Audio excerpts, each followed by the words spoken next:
go.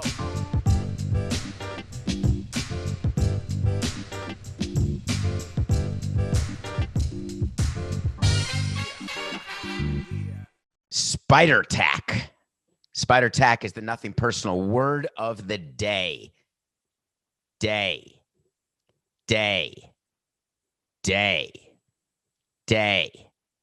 Sorry, we got stuck for a minute. Spider Tack. Today is Wednesday, June 9th, 2021. Gerrit Cole. We're leading off the show with Gerrit Cole, the guy who signed a 9-year, $324 million contract, whose agent is Scott Boras, who has been a good pitcher, then an okay pitcher, then a great pitcher, an ace, the number one, signed by the Yankees to bring them to the promised land. Now we are in the middle of a foreign substance, sticky spider tax scandal. And Gerrit Cole finally was asked the question, do you use spider tack? I don't know. I don't know if I don't quite know how to answer this. His answer, as you may have just heard, I don't quite know how to answer that question. I spent all night thinking about how to deal with this because it's right up nothing personal's alley. Running a team for 18 years, you come across a lot of scandals, a lot of things, a lot of reasons why players have to meet the media. Gerrit Cole is not a rookie. He's a veteran pitcher. Can you just imagine how this is happening? Quick background, as I know you may remember, MLB has decided to crack down on foreign substance use by pitchers because they're looking for more offense. We talked about it. I think we may have let off yesterday's show, the day before, because it's a big deal. Players are starting to get angry. Josh Donaldson, as a hitter, has video of pitchers cheating, and I've told you that pitchers have been cheating since the beginning of time. They've got substances all over their body. They're putting it on their hands, in their glove, under their jersey, under their sleeve. It's everywhere. Ever wonder why pitchers wear sleeves in the summer? Under their hat, inside their hat. You've seen pitchers rub balls. We've seen all this happen. But all of a sudden, MLB's decided this is the cause du jour. We're going to deal with it. What's the first thing I'm doing as a president of a team? I'm getting together with my pitchers who use foreign substances, including spider tack. Because it's not a secret to any president or GM or manager or other players. It's not a secret. Everyone's going to deny it. Oh, I had no idea that he was taking steroids. Really? There's something called a weigh-in and a hat size that a player needs. Pimple medicine. I had no idea that his spin rate was up 750,000 RPMs per second. You think the clubhouse guys who do the laundry don't know what kind of laundry they're doing? You think that we're not in the clubhouse when they're taking their clothes off? That may have come out wrong. It's not that we're looking below the belt. We're mostly looking above the belt. Hey, what do you got on today? Ooh, looking good. Feeling good. We're talking to the players and we're preparing them for the media onslaught that is now upon us. This has been a lead story in baseball for days. Is it weeks? It's definitely days. How does the conversation go? Hey, Gerrit, you're the leader. You're the number one pitcher on the team. We need to come up with an answer because you're going to be asked about it. And here's what I think your answer needs to be. When you're asked the following 5 questions, because you're going to be asked them, I promise you. Number 1, what is your view of MLB's new crackdown on foreign substances? Number 2, have you ever used any foreign substances? Number 3, have those foreign substances led to improved and increased and better performance by you? Number 4, were the Yankees aware that you used foreign substances when you signed a 9-year, $324 million deal? Number 5, is there anything you'd like to add? Is there anything I missed? That's a question when you're at a press conference or when you're giving an interview. The last question always asked of you by someone who knows what he, she, or they are doing is, did I forget to ask you anything? Is there anything else I should know? That sort of open-ended question is when you get people to talk and they say things you didn't quite expect them to say. You get little nuggets for your article, or they can make it go viral or clicks or whatever. First rule of Interview Club. When asked at the end, is there anything I should add? Is there anything I should ask? Is there anything you'd like to add? The answer is always, every single time, without fail, no. But thank you, nice to talk to you, and you walk away. So that's the answer to the fifth question. No matter what, never add anything. Answer the questions asked. Next. What's your view of foreign substances? Give whatever view you want. Gerrit, don't care. You guys can have a view. You can have no view. You can talk about command. You can talk about weather. You can talk about how difficult it is to throw 100. You can talk about your arm. I'm good with whatever you answer. Your view is. I'm not going to give a player a view. I have no interest in that. Have at it. Second, I didn't write them down, Coca. The second question should have been, have you ever used foreign substances? All right, let's workshop this. There's only one thing you cannot do when asked that question. You cannot pause. You cannot hesitate. It has to be an immediate, strong, direct answer that doesn't answer the question because I don't want you to lie. Have you ever used a foreign substance called spider tack? I'm not prepared to answer that question right now. No, you could say it that way, but let's do better, Gerrit. I don't quite know how to answer that question. Oh my God, Gerrit, no. Stop, get that out of your head. You can never say, I don't quite know how to answer that question. You know how to answer it, and we're going to answer it with either a confirmation, a denial, or a bridge to another subject. Confirmation. Yes, I have used foreign substances in the past, and I've used them not just to gain a competitive advantage. I've used it for the safety of the hitters. Okay. We'll workshop that a little bit in a minute. Denial. I have never used a foreign substance. I hate to never say never, but as far as I know, I have never knowingly used a foreign substance. Don't love it. Sounds a little bit like Bill Clinton. I did not have sexual relations with that girl. Just sounds a little bit like you're not being forthcoming. How about let's try another one? That's an inappropriate question for you to ask because I am in no way going to tell my competitors anything that I do in order to get them out. That's a possibility. I like that, Gerrit. Let's keep talking. Let's keep talking. We're going to talk through this. We're going to workshop the answer to the question. Did you know when the Yankees signed you to the deal that you were using foreign substances, which is why your performance had increased so much? And did you tell the Yankees? Well, that's a leading question. What you're asking me is, did I use foreign substances? And I already answered that question by telling you that I'm not going to answer that question. So, of course, I can't tell you whether or not the Yankees knew or didn't know because we're not even talking about foreign substances. What I want to do is talk about the fact that it's important for the Yankees and for our team to try to score more runs, and I need to do better because I've given up 5 runs in 2 of my last 4 starts. Oh, Gerrit, that's good. That's called a bridge. When you take whatever question is asked and you bridge it to whatever you want to talk about. Did you ever use spider tack, Gerrit? I'll tell you what was interesting about my start 3 games ago is I couldn't quite get the grip on the ball that I was hoping to get. I felt like I didn't have my curveball going. My fastball was fine, but it didn't have the kind of movement I was looking for. But I'm telling you that I've had some mechanical things, and I'm working on it between starts. I'm sorry, Gerrit. Again, did you use a foreign substance called spider tack?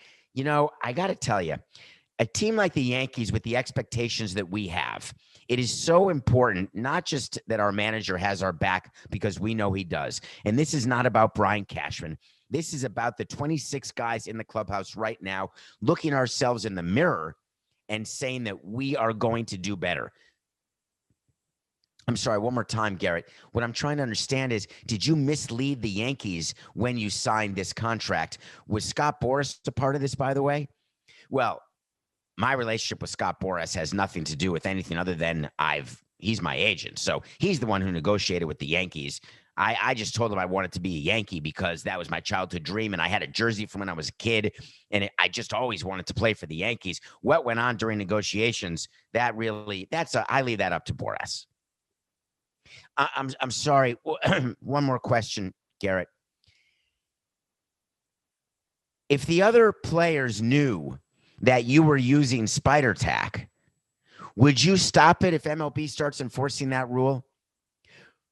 Well, again, I am all in favor of MLB enforcing whatever rules they want, and I'm going to follow whatever rules they're enforcing. Notice what I just said, by the way? I just said I'm going to follow whatever MLB rules are being enforced.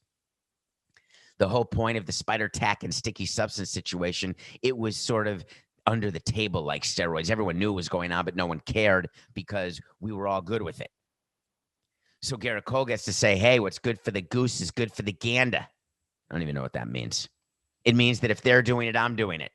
Although that's why so many people use steroids. Anything you can do. Oh, no, I just did that yesterday, I think. You can do better. I can do better. I was just surprised that Gerrit Cole went through what he went through, answered what he answered. How bad was that audio? Coca, did we get that audio on the show?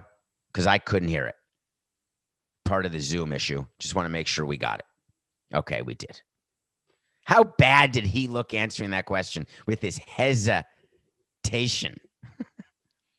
I don't quite know how to answer that. If I am the president of the Yankees, I am despondent beyond repair that I had my star player so unprepared to answer a question when it was such an obvious question. We'll see how it goes going forward, but this Gerrit Cole story is not going away. If I'm the Yankees and I signed him to that $324 million deal, and all of a sudden Gerrit Cole starts sucking because he can't use spider tack anymore, and he reverts back to who he was, which was fine, but certainly not a number one pitcher, I'm not sure what I'm doing. Except, how about fraudulent inducement to enter into a contract? I always wanted to know why we couldn't do that. I thought about that with D. Gordon when he signed the contract and found out he was doing steroids. And he said he wasn't, but he had such a great year. We signed him to that big deal. I just wonder if, and I love you, D, I really do. I'm just still sad, but I wonder, and I've said this to our general counsel, and I think about this all the time. While I am a lawyer, I don't practice law, so a smart lawyer knows that A, can't represent yourself, and B, get smarter lawyers around you to help you, which we always did. Fraudulent inducement is when you are entering into a contract with someone because you assume something to be the case, and then you find out it's not the case. In the world, when you are buying a machine that is supposed to make plastic water bottles, and you buy the contract and it's been represented to you that in the contract that this machine makes plastic water bottles, you pay the money and then you turn on the machine and all of a sudden out comes glass. And forget the fact that you didn't do your due diligence, but the reality is you were told that it makes plastic. You get to say, wait a minute, you lied to me. You were fraudulent and you made me enter into a contract with you to buy this machine. And as it turns out, this machine makes glass, not plastic. In sports, I got fraudulently induced into every contract I signed with players who sucked. At the time, they thought they were good. I thought they were good. So it's okay. But what if a player who wasn't good or was good knew that he was good because he was doing something that if he's not allowed to do, he won't be good anymore? Like steroids or foreign substances. It's a good question. So Gerrit Cole was a member of the Astros when everyone went to the Astros and they became all of a sudden these star pitchers, these great pitchers. They went from being okay to being great. Hitters went and started hitting. Trash cans started getting banged. It was only a matter of time until a book came out. A bunch of books are coming out now, including one that just came out by a pretty great writer. His name is Andy Martino. And he wrote a book about the Astros, all in about everything related to the Astros, trash can banging. And as you recall, because, man, you better recall, because it was early on and nothing personal, one of the great scandals of baseball that's happened since we started. Wow, there's a lot of scandals in baseball, huh, Coca? I wonder if it's because it's baseball that it's a scandal. So the book is called Cheated, the Inside Story of the Astros Scandal and a Colorful History of Sign Stealing. I wanted to give a shout out to the name of the book in case you're going on Amazon get there before Bezos goes into space. So in the book, it's going to be important you read it only because I want you to know about the Astros more than I've even told you. But there's something in there that I want to spoil, and it's about Jose Altuve. Jose Altuve is one of my favorite players because he's the guy I can see eye to eye with. And I love the fact that he's an MVP. I love the fact that he's a World Series champion. I love the fact that he's my size. It's why I love Spud Webb and Muggsy Bogues, people who can accomplish unbelievable athletic things that generally require size and height. He had the ability to do being 65 inches. So he's 64 and a half, whatever he is. So Altuve, in the book, there's a conversation and discussion about the fact that Altuve did not want to be a part of the cheating. Isn't that interesting? When Altuve is the one who they thought he was wearing a buzzer when he wouldn't take his shirt off, and I'm the one who said on the air that it's a little outrageous that he didn't want to take his shirt off, and then he went into the clubhouse before doing an interview. Did he? Didn't he? There were all these conspiracy theories. He was holding his chest. Did he have a buzzer? Did he not have a buzzer? Was it a vibrator? Was it an earpiece? Is there any way to have something vibrate that the catcher can't hear or the umpire can't hear when you're at the plate? But it was all the rage. Conspiracy theories are tough because you just can't prove them by definition, which is why they're conspiracy theories, of course. But Altuve caught a lot of slack. Then in 2020, he hit, what did he hit, Coca? Like 2.25. Just had a bad year, and he wasn't the type of hitter that he had been, and because he had been an over 300 hitter with power, hitting to all fields, just one of the best players in baseball. So clearly, if one of the best players in baseball becomes sort of mediocre, it's got to be because he was cheating. That's completely absurd. When Christian Yelich wins an MVP and then spends time hitting 250 or 240 or 230, that doesn't mean anything. It's a 60-game sample size. He hit 219 last year. What's he hitting this year? 302? Does that mean that he's back to using the buzzer? Or does that mean that he's back to cheating, garbage can, banging? I actually believe Altuve. I believe that it can be distracting. Do you know that I spoke to a bunch of players about the sign stealing scandal, and many of the hitters said the same thing? They don't want to know what pitch is coming because it's too confusing to them. Some players said, I definitely want to know what pitch is coming. Some players said, I don't want to hear noises. I try to sort of X out the crowd. Don't want to be any part of that. All of that is totally normal. Some players want it, some players don't. But what fascinated me is that Altuve has to spend the rest of his career saying that he didn't want the pitches, how angry he got when people were banging during his at-bats. And I get that. But the worst part about people who are accused of something that they didn't do is that the fact that they didn't do it is never the story. It's the accusation that they did do it. You are convicted immediately once accused, and that goes for not just sign stealing. It's really going for just about everything in today's world. You are guilty just by being accused. And if it turns out that you were accused incorrectly, you can sue for libel, slander. You can win. You can get a settlement. Just think about Deshaun Watson. Think about what he's up against with those 22 lawsuits or 20 lawsuits, whatever it is. Haven't you all made your decision whether he did it? Haven't you all made your decision whether Marcell Ozuna did it? Haven't you all made your decision whether Jose Altuve did it? Of course, we're not talking about sign stealing as a crime that actually hurts anyone other than a few gamblers. So I don't mean in any way to compare sign stealing with domestic violence or sexual assault. Trust me, I don't. I'm talking about the concept that once you are accused of doing something, that's it. You've done it. So I think the way that ends is people may read the book. They should read the book. Andy's a good writer. And I think that people aren't going to forgive Houston. I think the more Houston doesn't win, the more it will be assumed that their World Series was tainted. But I ask you this. Are you a Cubs fan? Is your World Series tainted?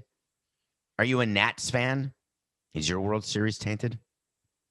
Are you a Marlins fan? Is our 2003 World Series tainted? Just because you win one and not two, one and not three, just because you get to four and don't win one, is it tainted? Not to me. People are struggling like crazy with the media these days. You know, we have a job. Coke and I talk about our job when we're preparing for our show, and we take notes. We talk about topics, what we're going to talk about, what we're not going to talk about. And Coke is very clear to me just to be careful when we're talking about things that are close to the third rail, when you're telling stories about people you know, experiences you've had. He just wants me to be careful. He wants to be careful because he obviously, self-preservation is a very strong emotion. He's got a job. He likes his job. I think he likes his job. I've got a job. I love my job. And with a microphone, one word, end of job. It's words that I would never say, but end of job. What makes you listen to Nothing Personal? Stories that you hear, experiences that I've had, applying the experiences that I've had over 18 years running a team into what's going on now, not just in baseball, but in other sports and in politics and entertainment.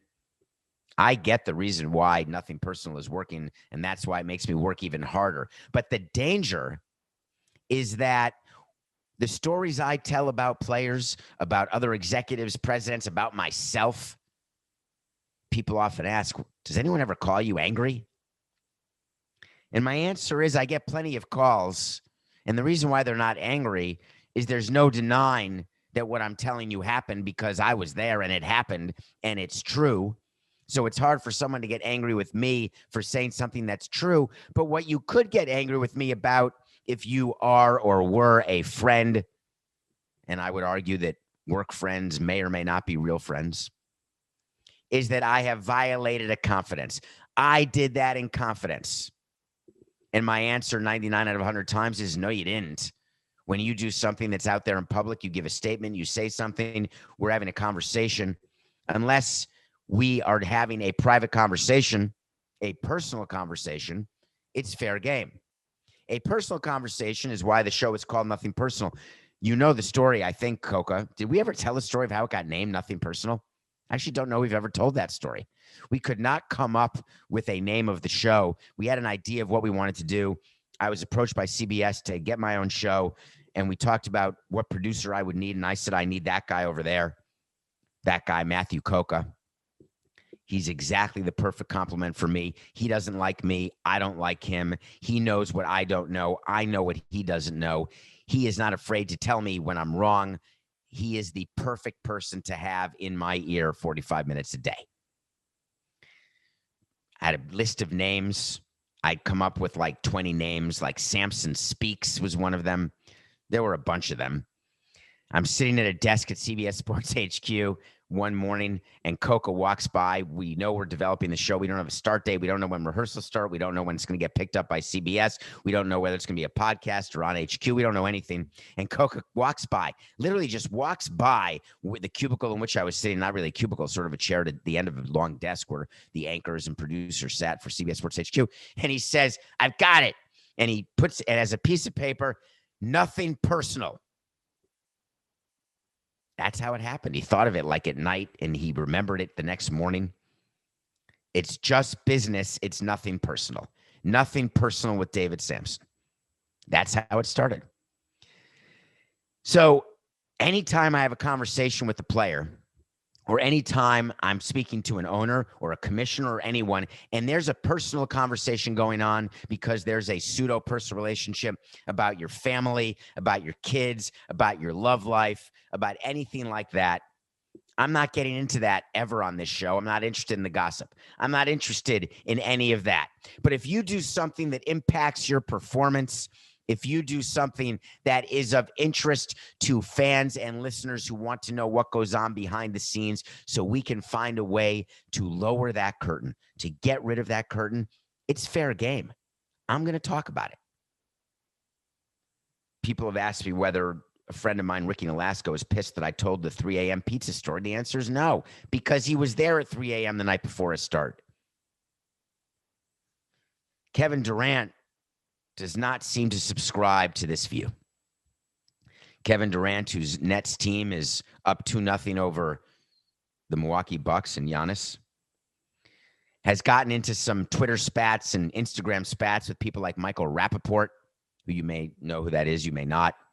And he's now getting into it with Jay Williams, the former Duke guard, the guy who broke his leg on a motorcycle or some sort of accident with the Bulls, and that was the end of his career. He's now some sort of talking head. And Jay Williams was telling the story about Kevin Durant on the show or a podcast, wherever he was, a story about something that Kevin Durant said to him at a party. And Kevin Durant said to Jay Williams, "Don't ever compare me to Giannis. I'm not Giannis." Because Jay Williams was talking to him about Giannis or an MVP or who's the MVP, who's not the MVP, who's the best player in the league, whatever the case is. And Durant apparently got pissy during the conversation that happened at some party and said something that to me was semi-negative against Giannis, not in terms of race or anything, not in a bad way, just, hey, I'm Kevin Durant. I'm Kevin Durant. So Jay Williams tells the story, and Durant loses his mind. He actually lost his mind. And what I was interested in is why. Not the fact that Kevin Durant got angry or upset at Jay Williams. The fact that he called out Jay Williams, saying that Jay Williams is a liar. Called him a liar. And if there's only two people who were there at the time, I guess there's no doubt someone could always say you're lying. The only people who actually know what goes on when two people have a conversation are the two people. The rest of us just speculate. The best part of Nothing Personal is when I'm one of the two people, I know I'm not lying. Jay Williams, what incentive would he have to lie about what Kevin Durant said? For a hot take? For a click? Is that the incentive that you think that I have, and why the numbers of Nothing Personal are doing fine, and why we're building this, this loyal base of fans based on lies? I'm here for the long run. Jay Williams has zero incentive to lie about Kevin Durant. How is that going to help his career? How is that going to be helpful in any way if he lied about it? Because I promise you, it's not the first time he's told that story. The stories that I tell you have been told privately to other people, in the clubhouse, to other executives. Jay Williams had talked about Kevin Durant before. Kevin Durant just got super sensitive about it. Do you think that makes Jay Williams want to stop? Do you think Jay Williams needs Kevin Durant's friendship? Do you think they have a friendship? Do you think it matters? Do you think that friendship's real? What's real is that if you're trying to be in the media, what's real is that if you're trying to be someone who's had experiences and trying to articulate those experiences so other people can learn what goes on, you have to be willing to pay that price.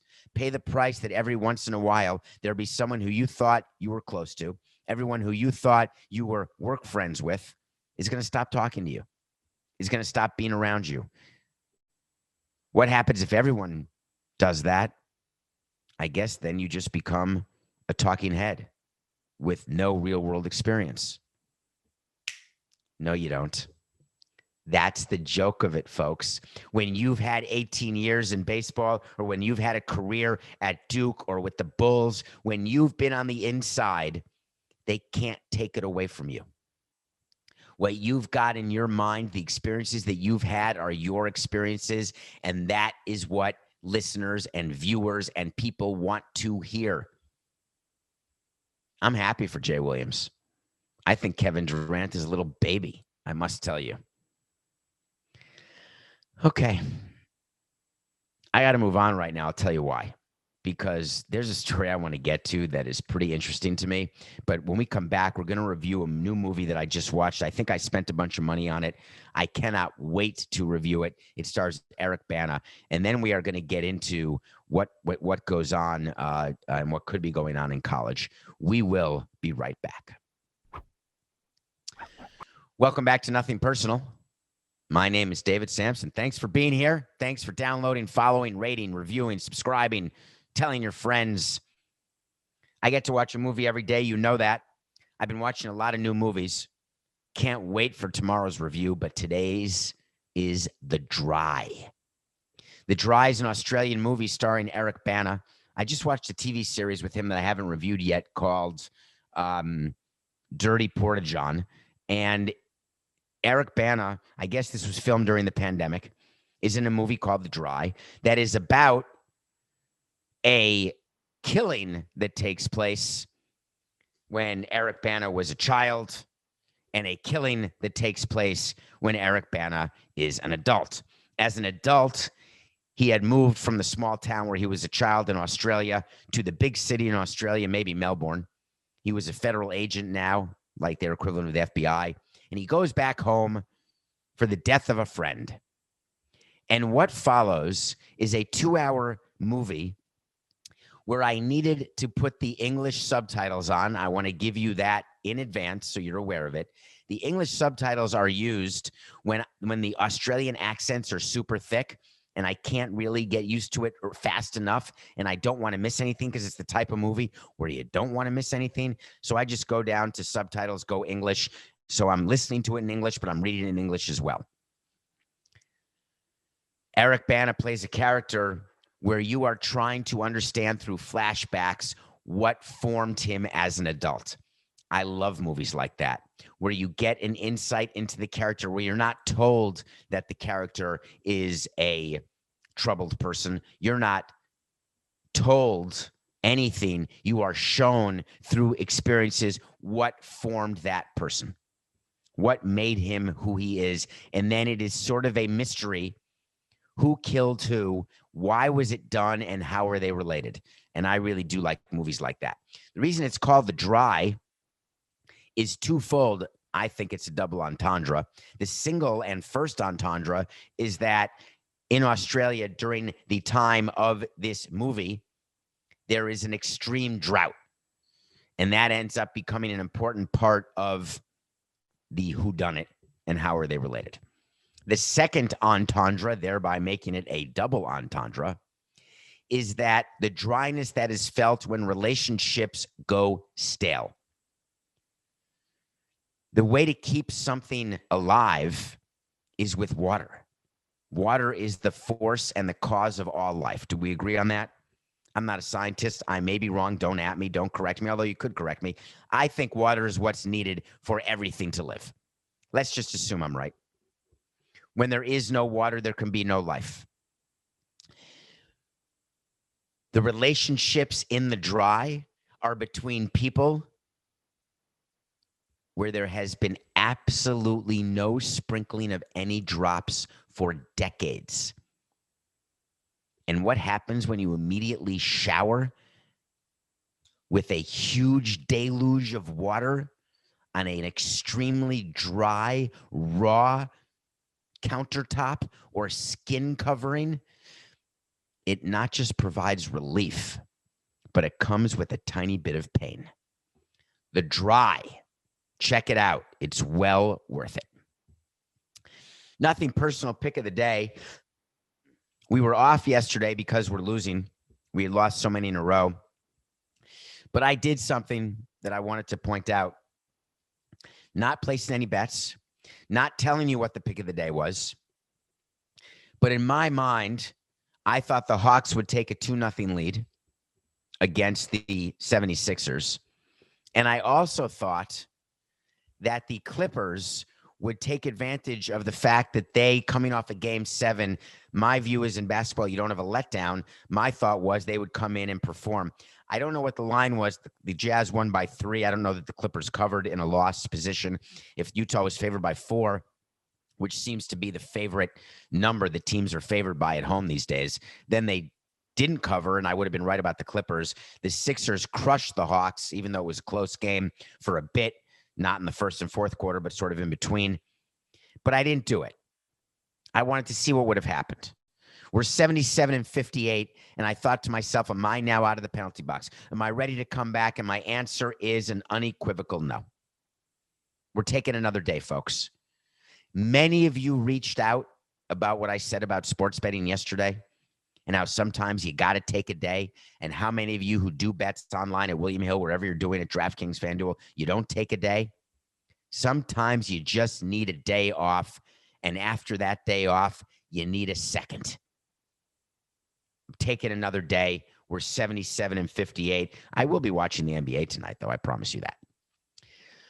Okay. Coca, play it again, Sam. You know what I want? I want to talk to Samson. So you want to talk to Samson. I couldn't hear that, by the way, Coca. We are definitely having some technical difficulties. Are we recording this, Coca? Anybody? Can you hear this? Have you been hearing this show so far? If you have, I guess we're recording. So you want to talk to Samson? Get on my Twitter at David P. Samson. Hit follow. Hit follow and subscribe on the YouTube channel. Why aren't you subscribing to the YouTube channel? Just go to YouTube. Go to Nothing Personal with David Samson. You're going to see our channel. Just hit subscribe, even if you're listening and not watching. Get into my DMs on Twitter, David P. Samson, and ask a question. And if it's on a trending topic that interests me, I may do it on the show. And if Coca likes it, then we're definitely going to do it on the show. And guess what? Coca liked today's So You Want to Talk to Samson. Do you like the plan to expand the college football playoff to 12 teams? First of all, I like Coca loves. If you want to really get on the show, sometimes I read really long questions that you guys DM me, and it drives Coca crazy. Why can't people be shorter and more economical with their words? So that one was terse, right to the point. What am I talking about? Well, if you watch CBS Sports HQ 12 months a year, you know exactly college football, gambling, and the NFL. That's what it's all about. At the end of the season, they have this college football playoff where 4 teams are selected by the BCS selection committee. And then 2 teams play each other, 2 teams play each other, and then the 2 winners play each other, and you got yourself a national champion. That's how national champions are now crowned. So you want to be undefeated. You want to be in one of the Power 5 conferences. That's going to be helpful. Quick, can you name the Power 5 conferences? The Big 10, that's mine, Wisconsin. The Big 12, you know what that is. That's with Oklahoma, where I just was on the road trip. SEC, you know that's where Nick Saban's going to be until 2029 with his new contract for like $8 or $10 million a year. I'm picturing Nick Saban in 2027, right? It feels like it's so long from now, but it's not. He'll still be coaching, prowling the sideline with his headphone and his Alabama jacket. Can't be that hard to recruit to Alabama anymore, can it? ACC, the U, and the Pac-17 with Stanford that no one cares about. Why doesn't anyone care about Stanford, Coca? Anyway, those are the Power 5 conferences. Why am I even talking about the Power 5 conferences? Because the Power 5 conferences, they rule the world. They rule the college football world. So if anything's going to happen in college football, the SEC, the Big 12, the Big 10, the ACC, and the Pac-12 are going to be involved. Not the Big East, not the Ivy Leagues. Why would they need to expand the college football playoffs? Anybody have any thought? The low-hanging fruit on that, that's an easy one. It's more money.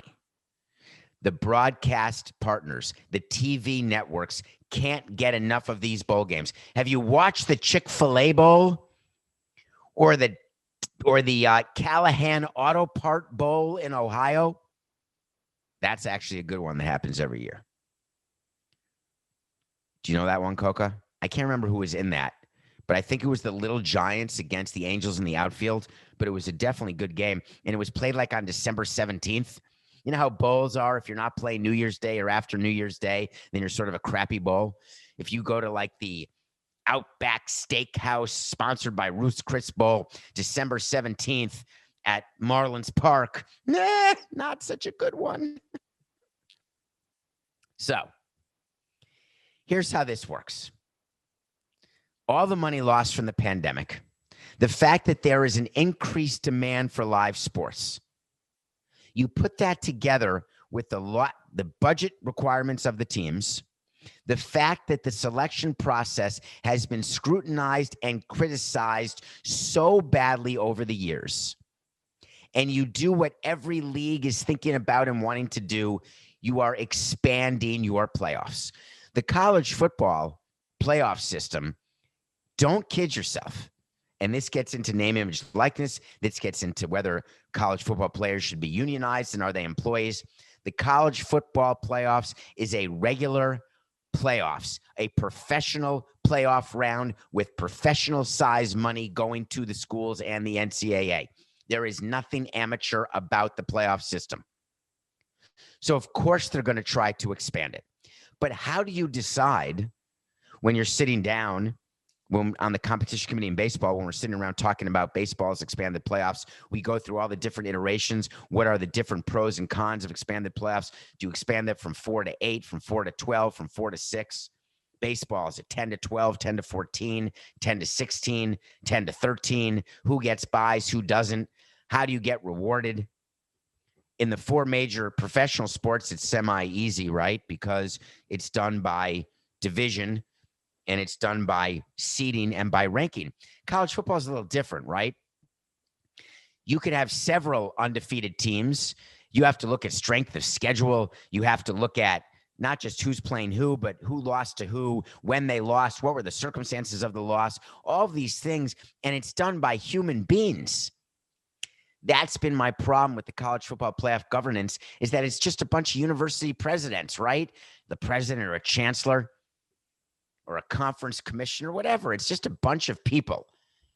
And when human beings get involved, right, there's going to be mistakes. There's going to be bias, right? Whether you are the college football playoff governance, whether you're the playoff committee, whatever you are, it doesn't matter. It's people. When you don't have numbers dictate to you a result, then you have the wrong system. But how can you have a system when you've got different conferences in college football? You've got different strengths of schedule, but you got in the NFL, don't you? You have that in Major League Baseball. You have that in the NBA. There's always going to be a different strength of schedule depending on the division, depending on who's good or who's not good. You have to find a way where there is no angling. Angling is when there could be any sort of, here's the perfect example. Do you think there's any sort of fraud as to who gets to host the World Cup or who gets to host the Olympics because it's chosen by a bunch of committee members? Do you think there's any fraud when it comes to the Golden Globes, when it's chosen by a bunch of Hollywood foreign press people who are subject to the whims of people who will give them things they don't have? Am I calling out the governance or the committees that they're being paid off by teams to get into the playoffs? No. What I am saying is that there's an opportunity for a problem. And by expanding from 4 teams to 12, which you can bet your bottom dollar is going to happen, we better be told exactly how teams are going to be chosen. How is the bracket going to happen? How do teams get automatic bids? From what conference will those automatic bids come from? We're already hearing the automatic bids are going to come from the Power 5 conference. Then how do you fill out the rest of the bids? Can there be 5 teams from the SEC that make it into the final 12-game playoff? Who gets to host? There's more money in hosting unless you decide to split all gate revenue no matter what. The more at-large bids you have, the better it is for all the Power 5 schools, right? But what happens if you're an undefeated team? What's that school's name, Coca? Come on. They're in Florida somewhere. Is it the University of Central Florida? I don't think that is what it is. Oh, it is. Oh, my God. I can't believe I got it right.